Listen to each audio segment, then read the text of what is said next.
iguais que sorriem.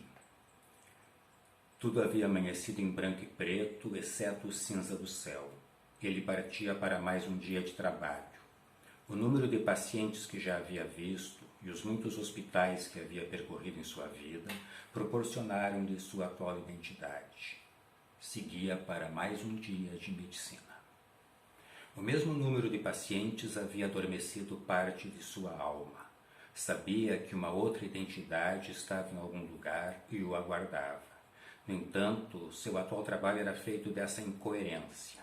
Quanto mais ele se via diante do sofrimento humano, mais a sua alma endurecia. Em branco e preto, ele se viu no trânsito lento. Percorreu os hospitais rotineiros, lutou contra o tempo e as filas para cumprir suas consultas. Em branco e preto, sentou-se para um rápido sanduíche. Não fora sempre assim.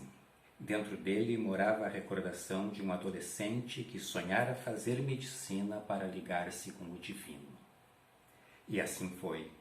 A primeira vez que se encontrou com o divino foi em um parto. A imagem daquele ser, pronto e perfeito, composto de partes em miniatura, o ligou a um importante mistério. A segunda foi ao presenciar uma parada cardíaca. Era a primeira vez que via alguém morrer. Depois que a equipe desistiu de todos os procedimentos de rotina, permaneceu parado ao lado daquele homem de meia idade. Apesar de todos os seus estudos até então, a constatação daquela morte causava inquietação e uma pergunta. Ambas ocupavam o espaço entre ele e aquele homem.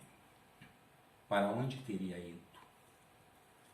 Com o tempo, este tipo de pergunta foi se calando. Os dois mistérios saíram do plano divino e a sabedoria científica passou a dar conta deles. A morte já não o fazia refletir, embora desacelerasse o ritmo de seus pensamentos por alguns momentos. A velocidade das responsabilidades, o volume de trabalho e a necessidade da sobrevivência o colocavam num mundo duro. Sabia que, no fundo, sua essência não era feita assim. Sua profissão não lhe havia ensinado a ser médico e, ao mesmo tempo, a continuar em contato com a sua alma. Com um gosto de Coca-Cola na boca, entrou pelos corredores em seu segundo dia de trabalho naquele hospital. Dirigiu-se para o que era seu local e especialidade, a UTI pediátrica. Ao chegar, deparou-se com as cenas cotidianas.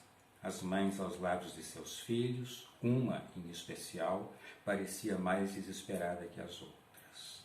O sanduíche não havia levado embora sua fome. Isso só aconteceu depois, diante da complexidade e do volume dos casos com os quais tinha de lidar. Às 3 horas da tarde havia cumprido metade de seus compromissos.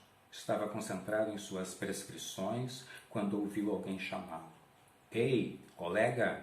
Ficamos sabendo que você é novo por aqui e viemos cumprimentá-lo. Alegrou-se com a atenção que recebia. Curioso para saber de onde vinha a gentileza, virou-se e precisou de algum tempo para responder. Diante dele se apresentavam, para um aperto de mãos, 2 palhaços vestidos como médicos. A princípio pensou que aquilo pudesse ser algum trote para iniciantes, mas a convicção e a seriedade do discurso que se seguiu brecaram seus julgamentos. Eles se apresentaram como especialistas em transfusões de milkshake e extração de mau humor. Um carregava um estetoscópio feito de um desentupidor de pia. Outro demonstrava, com uma fita métrica, sua técnica de medir chulé. E assim começou uma amizade entre colegas. Aquele primeiro encontro o tocou, embora não compreendesse muito bem o significado daqueles médicos no hospital.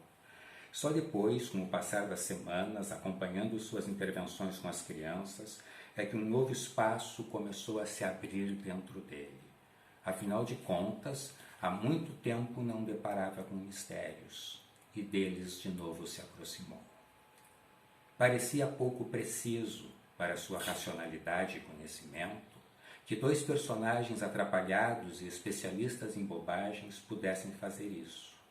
mas a emoção que sentia ao assistir às consultas e o efeito que estas produziam nas crianças confirmavam a sua percepção.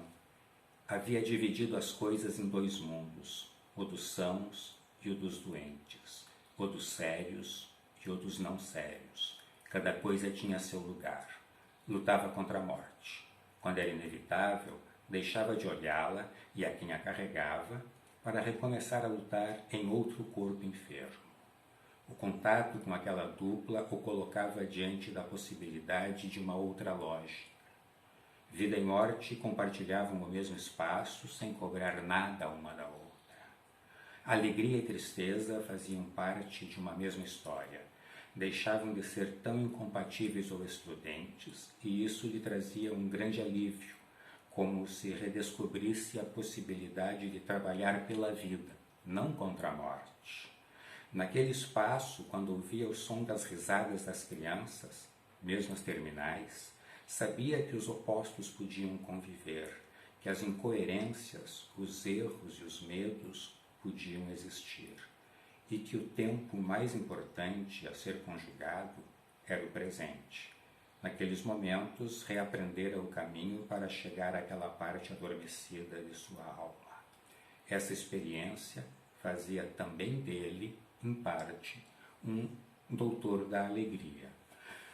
Isso é um trecho do livro Soluções de Palhaços, Transformações na Realidade Hospitalar, da Morgana Mosetti, editado pela Palas Atena em 1998 e que é retirado, é resultado de uma pesquisa, de uma dissertação de mestrado que a Morgana Mosetti realizou em psicologia.